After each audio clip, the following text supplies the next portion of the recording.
I sat there at the corner table of the brightly lit, overly expensive restaurant, perfectly still. She was smiling at me. That sickening, sweet, utterly delusional smile of a woman who believed she had already bought, packaged, and paid for my entire future. She wanted my womb. She wanted my absolute obedience. And above all, she wanted my boyfriend's absolute, indentured servitude to her dusty, decaying farm for the rest of his natural-born life. But as I listened to her meticulously map out the lifelong prison she had designed for my unborn children, my fingers gently brushed against the cool leather folder tucked inside my designer handbag. The folder containing the fully paid, legally untethered, multi-million-dollar deeds to my own sprawling estate. She thought she was setting a brilliant trap. She didn't realize I had already built the guillotine. The world used to be a simple, quiet place, a blank canvas of predictable routines and gentle hopes for a future that seemed so incredibly bright and beautifully untarnished. When I first met him, 5 long, agonizing years ago, I was completely blinded by the illusion of a supportive, loving family dynamic that I so desperately craved. During a turbulent, deeply unstable time in my own life, my father and I had engaged in a series of heartbreaking, emotionally draining arguments. The kind of arguments that leave your chest physically aching and your bags packed by the front door in the dead of night. In my vulnerable, naive, 20-year-old state, I sought refuge in the arms of my older boyfriend, hoping, praying, that his family's sprawling property would offer me the safe haven I so desperately needed to heal my fractured soul. But salvation was a complete and utter lie. The very moment I crossed the threshold into his parents' house, the harsh, suffocating reality hit the back of my throat like a thick cloud of toxic dust. It was not a home. It was a chaotic, unregulated, deeply unsanitary menagerie of absolute madness. They harbored over 100 animals. A literal, unfiltered farmyard, living, breathing, and dropping their foul waste inside the very walls where human beings were supposed to eat, sleep, and exist. It wasn't just a few dogs or cats. It was an army of unwashed canines, feral felines roaming the kitchen counters, birds dropping feathers into the living room, and a stench that I can only describe as an assault on human dignity. The air was perpetually thick with the heavy scent of damp fur, stale urine, and an endless, hovering cloud of dander. It waged an immediate, violent war on my severe allergies. I sacrificed my health. I sacrificed my comfort. And I slowly sacrificed my sanity. Waking up every single morning was a physical battle. Swollen, red eyes. A raw, scratchy throat that felt like I had swallowed broken glass. And a deep, festering resentment building in the dark pit of my stomach. I endured the constant sneezing. I endured the inescapable filth covering my clothes. I endured the absolute, terrifying lack of personal boundaries. Because I believed, in my foolish, youthful heart, that love required this level of agonizing, daily sacrifice. Every night, the sounds of scratching at the bedroom doors and the constant, high-pitched barking kept me awake until dawn. My boyfriend would just shrug his shoulders in the dark. "It's just how they are," he would say, wrapping the blankets tighter around himself. "They love their animals. You just have to get used to it," he would whisper. But what about Emmy? What about my ability to breathe oxygen in my own living space? I felt like a secondary citizen in a house completely ruled by fur, feathers, and feces. Thankfully, the universe eventually offered me a miraculous lifeline. Over the course of a year, my father and I slowly, painstakingly rebuilt our fractured relationship. We sat down. We talked.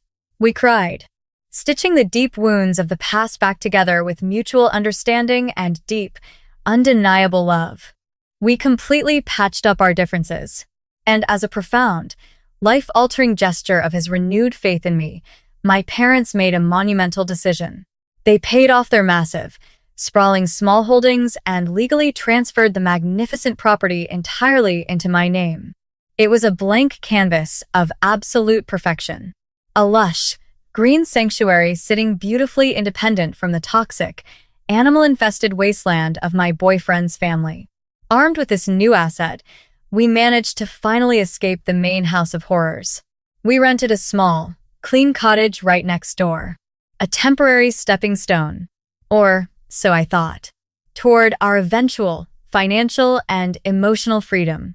I was meticulously planning a glorious, unstoppable future, drafting complex architectural blueprints to develop my newly acquired land into 12 stunning, modern, luxury houses. I promised my boyfriend a place in that radiant future. I promised to build him his very own, state-of-the-art engineering workshop right on my pristine land. I thought we were finally walking together toward the light, completely unaware that his mother was actively, maliciously anchoring heavy iron chains to his ankles in the dark.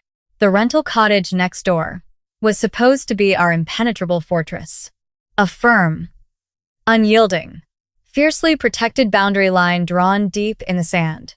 A clear division between our private, blossoming life and her suffocating, chaotic domain.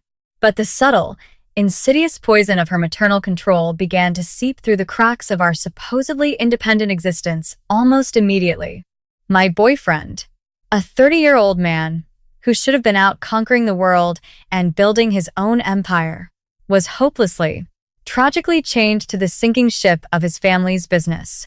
His income was not a testament to his actual skills or his long hours of labor. It was a carefully, cruelly distributed allowance, dictated entirely by his parents to ensure he could never truly afford to break free from their financial grip. If he wanted to buy a new car, he had to ask for permission. If we wanted to take a weekend vacation, he had to clear it with his mother's budget.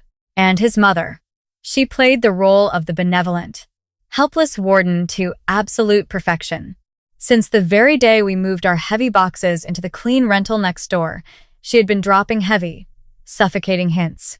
Whining and pleading in that sickly sweet, manipulative tone she perfected over decades. Standing at the edge of our lawn, looking tragically at our front door, suggesting that we just pack up our things and move right back into her main house. Why on earth would we move back into the epicenter of my allergic nightmares when we were literally paying rent just a few feet away? The math never added up. The logic was entirely non-existent. But logic is completely irrelevant to a narcissist who feels their ultimate prize, their obedient son, slipping through their greedy fingers. She could sense the undeniable, terrifying power shift. She knew, deep down in her calculating, cold bones, that my newly acquired property represented a massive threat. My property was just a quick, 15-minute drive away. But in her mind, it might as well have been on another planet. My land was freedom. My land was independent wealth. My land was everything she could not micromanage or control. I started paying closer, much sharper attention to the quiet, disturbing details I had previously brushed under the rug in the name of love. I noticed how my boyfriend's posture would instantly shrink, curling inward, the moment she walked into a room. How his grand, animated dreams of his own engineering workshop seemed to instantly evaporate from his mind. The very moment she demanded he drop everything to fix a broken fence, or shovel out a filthy animal stall in the pouring rain. He never said no. He never said no to her. She was terrified of my independence. She hated the fact that I had my own parents, who lived beautifully and completely independently on their own estate. Parents who never once demanded my physical servitude or financial sacrifice in exchange for their unconditional love. The ultimate, glaring contrast between my life and hers was perfectly encapsulated in my absolute lifelong passion: scuba diving. Since I was a little girl, the deep, silent, crystal-clear ocean had been my ultimate escape from the noise of the world. Beneath the rolling waves, there was no dust. There was no barking. There was no suffocating, passive-aggressive manipulation. Just pure, unadulterated weightlessness and absolute, beautiful freedom. She despised my diving with a burning passion. She viewed it as a reckless, selfish, rebellious act of a woman who refused to be grounded in the muck and the mud of her chaotic existence. "Why do you need to go down into that dark water?" she would ask, her nose wrinkled in disgust. "It's dangerous. It's expensive. You should stay here and help us with the farm." Help with the farm? Help with the 100 filthy animals that made my throat close up and my eyes swell shut? The absolute audacity was staggering. The invisible pressure was mounting daily. The quiet, passive-aggressive whispers were rapidly turning into blatant, audacious demands for our time and money. And then, she invited us to a formal lunch. The lunch meeting was looming on the horizon, and I could feel the inevitable, catastrophic storm gathering right above our naive heads. The lunch started normally. Too normally. Plates clinking against expensive silverware. Waiters bustling gracefully around the sunlit dining room. A bright, beautiful Sunday afternoon that was about to turn incredibly, irreversibly dark. We ordered our food. We made polite small talk about the weather. Then, she put her fork down. She leaned forward over the table. Her eyes locked onto mine with a cold, calculating, predatory gleam, instantly stripping away every last ounce of the fake, motherly warmth she had meticulously projected for the past 5 years. She did not ask about my day. She did not ask about the progress on my real estate development. She, simply, boldly, stated her grand decree. She was expecting a grandchild from us. Soon, my lungs seized. The oxygen vanished from the room. I was exactly 25 years old. We were not even engaged. We had explicitly discussed waiting until we were financially stable and completely independent. Yet here she was, staring at my stomach, expecting a child. She did not ask if we were emotionally ready. She expected it, as if she was casually placing an order for a new, compliant piece of livestock to add to her hoarding collection back at the farm. But the sheer, unadulterated audacity did not stop at the boundaries of my own bodily autonomy. Without missing a single beat, she immediately, firmly dictated the rules for this non-existent child. She stated that this hypothetical baby would, absolutely, under no circumstances, ever be allowed to participate in scuba diving. My sport, my sanctuary, my entire identity since childhood, erased. Wiped from existence with a casual, dismissive wave of her wrinkled, manicured hand. "It's far too dangerous for my grandchild," she declared, sipping her wine as if she had just discussed the weather. I slowly turned my head and looked at my boyfriend. I waited for him to speak. I waited for him to defend our timeline, to defend my passion, to defend Emmy. He was completely silent. He was intensely looking down at his bowl of soup, stirring it aimlessly. He said nothing, not a single, solitary word. My heart did not just break, it shattered into 1,000 jagged, irreparable pieces. Not from her toxic words, but from his deafening, cowardly, pathetic silence. He was letting his mother map out the entire life of a child that didn't even exist yet. He was letting her ban Emmy from sharing the most beautiful part of my life with my own future offspring. But the final, fatal blow was yet to be delivered. With a smug, triumphant smirk spreading across her face, she finally unveiled her ultimate master plan for our financial doom. She proudly announced that her family was deeply in debt, $500,000 in debt on their property. And when they finally managed to pay it off, she was going to legally put the entire deed strictly in my boyfriend's name. Why? Was it a gift? Was it an inheritance?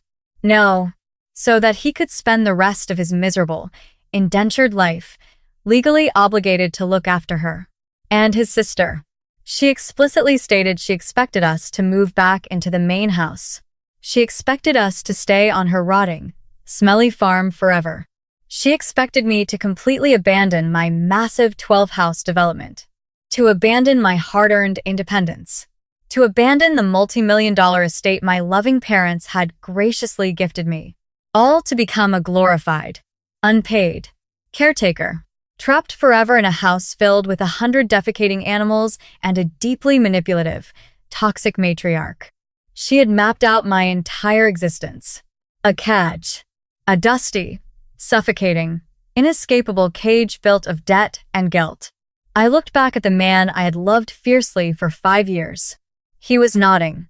He was actually physically nodding along to his mother's psychotic, tyrannical manifesto.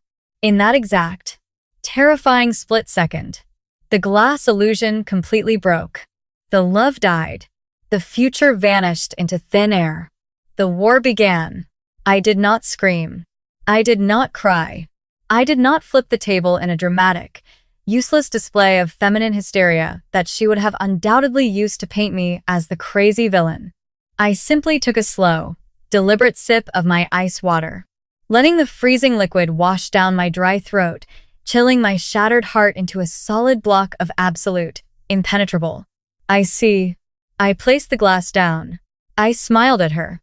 A wide, empty, terrifyingly compliant smile that didn't reach my eyes. That's quite a comprehensive plan, I said, my voice perfectly steady. Family is everything, isn't it? She beamed with sickening, arrogant victory. My boyfriend visibly exhaled a massive breath of relief across the table. They thought they had won. They thought they had successfully broken the wild horse and strapped the saddle securely on my back. The very next morning, while he drove off to work for his meager family allowance, I drove exactly 15 minutes away to my sprawling, beautiful, pristine, animal-free property. I immediately called an emergency meeting with my lead architect. I sat down in an oak-paneled office with my financial advisors. I aggressively, ruthlessly, accelerated the entire development timeline. The 12 luxury houses were no longer just a distant, hopeful dream. They were moving into immediate, rapid, unstoppable construction. But as I sat at the massive conference table looking over the final blueprints, I made one very specific, very crucial, permanent alteration to the grand master plan. I picked up a red pen, and I completely, permanently, scrapped the blueprints for his state-of-the-art engineering workshop. I crossed it out entirely. There would be no workshop. There would be no shared future.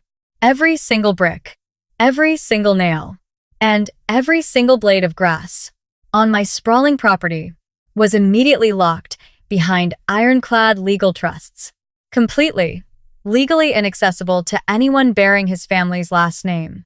For the next 3 excruciating months, I played the role of the dutiful, quiet, obedient girlfriend to absolute, Oscar-winning perfection. I smiled warmly as his mother continued to make outrageous demands about my future child's schooling. I nodded sympathetically when she complained endlessly about her $500,000 debt. I even went over to the main farm and pretended to lovingly pet the very dogs that made my lungs close up. But in the shadows, when no one was looking, I was packing my entire life away.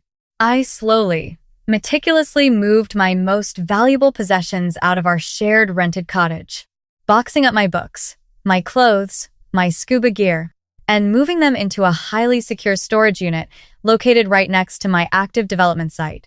I hired the most ruthless property lawyers in the city to ensure that because we were strictly dating and not legally married, he had absolutely zero common law rights to my inheritance, my business, or my explosive future wealth. I watched him wake up and go to work every single day for his family's business, accepting his meager, tightly controlled wages, like a good, obedient, brainwashed servant.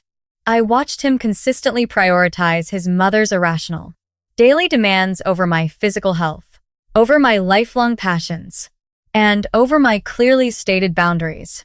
He honestly thought I was mentally preparing to move back into her chaotic cottage. He actually thought I was preparing to sell my scuba gear and start knitting baby blankets in the middle of a literal indoor petting zoo. He had no idea. I was gathering my strength. I was perfectly aligning my stars. I was preparing to drop the heaviest, most destructive, inescapable reality check his enmeshed, spineless reality had ever seen. The steel trap was set, the grand stage was built, and the heavy velvet curtain was finally ready to rise on the greatest, most devastating performance of my life. The glorious day my first 3 luxury houses officially completed their final construction, the smell of fresh paint and new wood filling the air. I texted him and invited him over to the rental cottage for a serious, sit-down talk about our future living arrangements. He walked through the front door an hour later, looking entirely too comfortable, entirely too smug. He had a slight smile on his face, probably assuming I was finally going to capitulate, assuming I had packed my bags to move back into the main house, to finally assume my designated role as his mother's personal incubator and unpaid maid. I stood perfectly still in the center of the half-empty living room. I did not smile. I did not offer him a drink. I looked him dead in his cowardly, confused eyes. I slowly, methodically reached into my pocket and placed a single set of silver keys on the kitchen counter. They clinked loudly against the granite. They were the keys to the rental cottage. I informed him, in a voice as cold, dark, and unyielding as the bottom of the midnight ocean, that our lease was officially up at the end of the month, and I had already legally removed my name from all of the renewal documents. He blinked. He looked deeply confused. He started stammering about the timeline, about how we were supposed to move into my new development together. "But the houses are done, right?" he asked, his voice trembling slightly. "When do we start moving my tools into the new workshop?" I laughed. A harsh, bitter, completely unforgiving sound that echoed off the empty walls. "There is no workshop," I said, tilting my head. "There is no us moving anywhere together." I told him, clearly and slowly, that I was moving into my beautiful, impeccably clean, multi-million-dollar estate. Alone. Without him. Without his animals. Without his mother. I told him that there was absolutely no future for us. And there certainly would never be a child of mine dragged into the filthy, toxic, suffocating swamp of his mother's psychotic delusions. He panicked, the color completely drained from his face. He begged. He reached out to grab my arm, asking why I was doing this out of nowhere. I stepped back out of his reach. I leaned in close, ensuring every single syllable hit him like a physical blow to the chest. "Your mother wants to buy you for $500,000. She wants to chain you to her mounting debt. She wants to chain you to her animals. And she wants you to serve her and your sister for the rest of your miserable, pathetic life." I paused, letting the dead silence fill the room before I delivered the final strike. "And you sat there at that table. And you let her do it." I told him he didn't need my estate or my money. He had his mother's cottage waiting for him, right next door, filled with the exact amount of garbage and control he apparently deserved. I picked up my designer bag from the chair, a bag completely devoid of any allergy medication or inhalers for the first time in 5 long years. I walked out the front door. I did not look back once. I left him standing completely alone in the quiet, empty cottage. Perfectly positioned right next door to the prison, he was simply too weak to escape. Today, I am sitting on the deck of my beautiful home. I dive in the clearest, deepest oceans on Earth whenever I please. I am entirely debt-free, running a massive, thriving real estate empire that belongs only to me. And him? He is exactly where I left him. He is still shoveling animal waste in the rain. Still working for pennies under his mother's watchful eye. Still waiting for a property deed that will only ever be a heavy, suffocating leash around his neck. He is forever trapped in his mother's cottage. Exactly where he belongs.